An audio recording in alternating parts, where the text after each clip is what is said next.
नमस्कार। आइए सुनते हैं ज्येष्ठ मास महात्म्य अध्याय 23 सावित्री सत्यवान आख्यान वर्णन। स्कंद जी ऋषियों से कहने लगी कि हे ऋषियों, श्री वेद व्यास जी राजा युधिष्ठिर से बोले कि हे राजन, अब हम श्रेष्ठ स्त्रियों का महाभाग्य वर्णन करते हैं। राजकन्या सावित्री ने जिस तरह समस्त वस्तुओं को प्राप्त किया उसको आप श्रवण करें। मद्र देश के परम धार्मिक राजा थे। वह ब्राह्मण एवं शरणागत के रक्षक, सत्य प्रतिज्ञ, जितेंद्रिय, यज्ञ करने वाले, दानपति, शूरवीर और पुरुवासी तथा देशवासी जनों के प्रिय राजा थे। समस्त प्राणियों के हित में रत पृथ्वीश्वर अश्वपति नाम से विख्यात थे। राजा अश्वपति क्षमाशील, सत्यवक्ता, जितेंद्रिय और संतानहीन था। अधिक अवस्था हो जाने पर उसको संतान न हुई। अश्वपति राजा ने संतान के लिए नियम ग्रहण कर समय पर परमित भोजन, ब्रह्मचर्य व्रत का पालन, इंद्रिय निग्रह कर 1,00,000 आहुति सावित्री मंत्र से देकर षटकाल से अमित अर्थात इच्छा पूर्वक भोजन करता था। इस तरह नियम पालन करते राजा अश्वपति को 18 वर्ष हो गए। 18 वर्ष पूर्ण होने पर सावित्री जी प्रसन्न हुई और अग्निहोत्र से प्रकट होकर राजा को रूपवती सावित्री जी ने दर्शन दिए।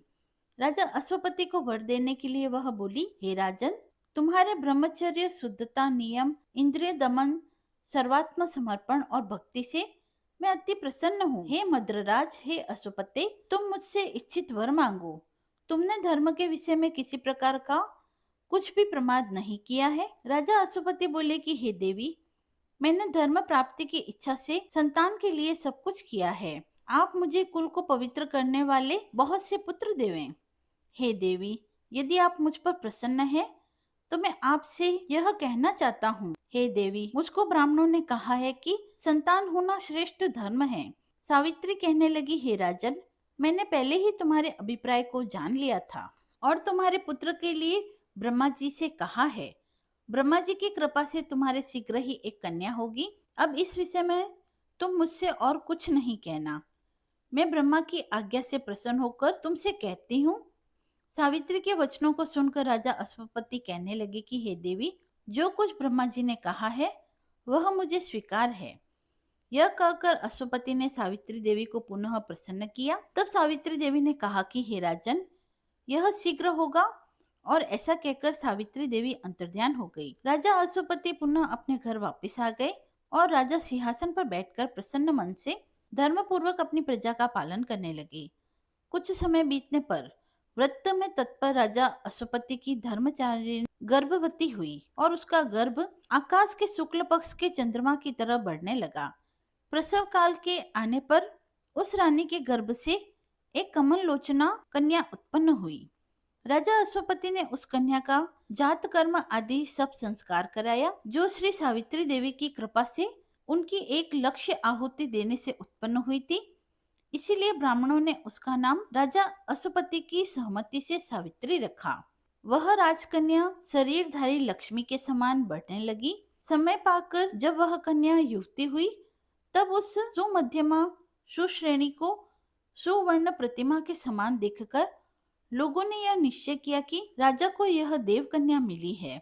उस कमल पत्र के समान नेत्र वाली कन्या के स्वतेज से जलती हुई अग्नि के समान तेजस्विनी देखकर उसके तेज से बाधित होकर किसी ने उसे वरण नहीं किया।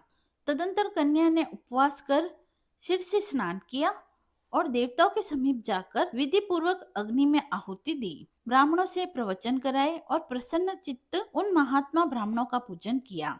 उसके पश्चात लक्ष्मी के समान रूपवती वह राजकन्या पिता के पास गई और पिता के चरणों का अभिवादन कर से सब समाचार कहा। वह वरारोह राजकन्या हाथ जोड़कर राजा के पास खड़ी हो गई। देव रूपणी उस अपनी कन्या को राजा युवा अवस्था में देखकर, जिस कन्या को कोई भी ना वरता हो, ऐसी अवस्था विचार कर राजा अश्वपति अति दुखित होकर अपनी कन्या से बोला कि हे पुत्री, यह तुम्हारे दान का समय है, परंतु तुमको कोई नहीं मांगता।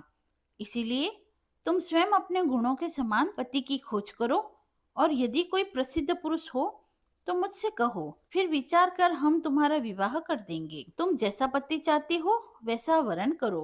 ब्राह्मणों से पढ़ा जाता हुआ जैसा वर धर्मशास्त्र में सुना हो, हे कल्याणी, मेरे वचनों को सुनकर वैसा ही तुम करो। समय पर विवाह न करने पर कन्या पिता से कहे कि मेरा विवाह कर दीजिए, और पति से कुछ करना हो तो नम्रता पूर्वक कहें, तथा पति के न रहने पर और माता से आश्रित होने पर पुत्र से कहें। यह सब बात समझकर तुम पति की खोज करो, जिससे कि हम देवताओं की निगाहों में निंदित न हो जाएं। स्कंद जी कहने लगे कि हे ऋषियों, इस प्रकार राजा अश्वपति ने अपनी कन्या और राजमंत्रियों से प्रिय वचन कहे।